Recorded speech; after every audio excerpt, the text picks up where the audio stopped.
বিশ্বাসে মেলায় বস্তু, তর্কে বহুদূর। নমস্কার বন্ধুরা, আজ আমি উপস্থিত হয়েছি নৈহাটির পবিত্র বড়মার মন্দিরে। শুনেছি বড়মা করুণার এক মহাসাগর। যিনি হৃদয় দিয়ে ডাকেন তাকে মা কখনো খালি হাতে ফেরায় না। বড়মা কি সত্যি সবাইকে কৃপা করেন? উত্তর একটাই, হ্যাঁ, বড়মা সবাইকেই কৃপা করেন। তিনি দয়ার সাগর, করুণার এক অপার মহাসমুদ্র।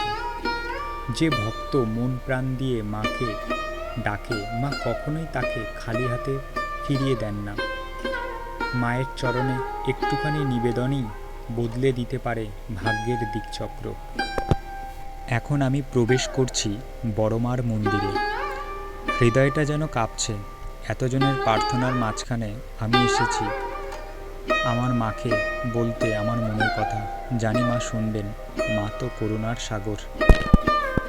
এবং মন্দিরে পা রাখতেই যেন একটা অন্য অনুভূতি। শরীর মন যেন হালকা হয়ে গেল। বড়মার কৃপা যেন চারপাশে ছড়িয়ে আছে। জয় বড়মা। চলুন এবার দর্শন করি বড়মাকে।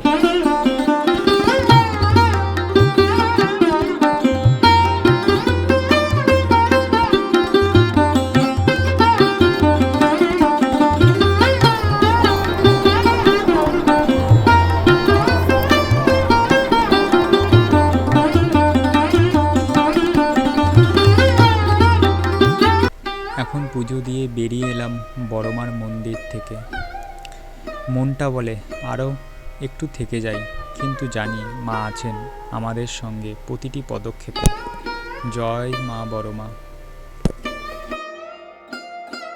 বন্ধুরা, যদি কখনো দুঃখ কষ্টতে থাকেন তাহলে একবার মন খুলে মাকে ডাকুন। বিশ্বাস রাখুন, মা উত্তর দেবেন। এটুকু আপনাদের সামনে তুলে ধরার চেষ্টা করেছি আজকে। যদি কোনো কোথাও ভুল ত্রুটি হয় ক্ষমা করবেন। এই ছিল আজকের আমার বড়মার দর্শনের ব্লগ। ধর্ম হোক যার, বড়মা সবার। জয় বড়মার জয়। জয়।